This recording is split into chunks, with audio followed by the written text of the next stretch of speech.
দেখো মানে এটা সুবিধে অসুবিধার কথা নয়, এটাতে সাধারণ মানুষ যখন আমরা এই ডিজিটাল ট্রানজাকশনের আওতায় এলাম 2016 সালের 8 নভেম্বরের পর থেকে সাধারণ মানুষ অভ্যস্ত হয়ে উঠেছে। কিন্তু এর সঙ্গে সঙ্গে আরো একটা ঘটনা আছে, সেটা হচ্ছে মোবাইল নাম্বারের সঙ্গে কিন্তু আপনার ওই ব্যাংক অ্যাকাউন্টের একটা সংযোগ করা থাকে, ওই লিঙ্কিং করা থাকে বলে ওই মোবাইল নাম্বারের থ্রুতে ওই টাকাটা আপনার নির্দিষ্ট ব্যাংক অ্যাকাউন্টে জমা করে।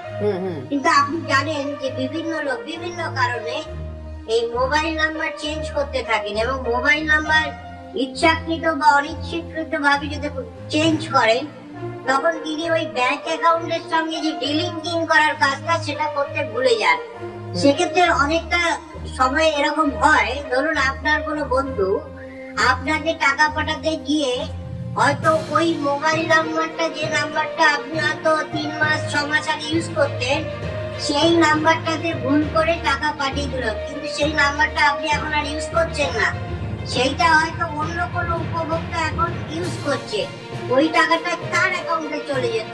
এইসব ক্ষেত্রে যেটা হতো, সেই সাধারণ মানুষ আবার সেই টাকাটা কিভাবে ফিরিয়ে আনা যায় তার একটা লম্বা প্রক্রিয়া, এবং ম্যাক্সিমাম ক্ষেত্রে যেটা হতো সেই টাকাটাকে আপনি আর ট্রেস করতে পারতেন না, বা যার অ্যাকাউন্টে অ্যাকচুয়ালি গেছে সেখান থেকে তুলে আনতে পারতেন না।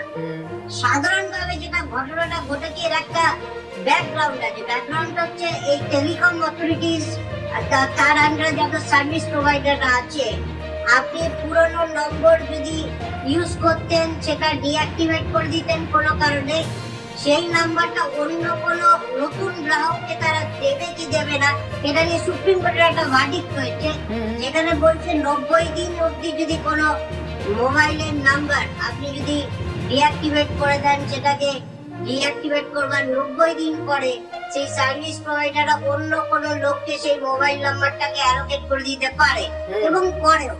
সেক্ষেত্রে ওই পুরনো নাম্বারটা যদি আপনার ব্যাংক অ্যাকাউন্টের সঙ্গে লিংক থেকে যায়, তাহলে কিন্তু সেক্ষেত্রে যারা টাকা পাঠাচ্ছেন বা যাদেরকে নির্দিষ্ট করে টাকা পাঠানোর জন্য ওই টাকাটা পাঠানো হচ্ছে তারা কিন্তু পান না।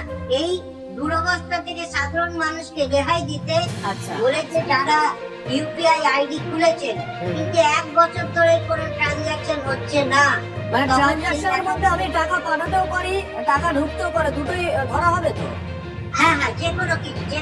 আবার সত্যি হয়তো সমাজে কিছু লোক আছেন যারা হয়তো আইডিটা ক্রিয়েট করেছেন, নিজের নাম্বারে নিজেই ট্রানজাকশন করছেন, কিন্তু 1 বছর ট্রানজাকশন করেননি, তাদের ক্ষেত্রে চিন্তিত হওয়ার কিছু নেই, তাদেরকে আবার নতুন ভাবে অ্যাক্টিভেট করে নিতে হবে অ্যাকাউন্টটা। বাহ।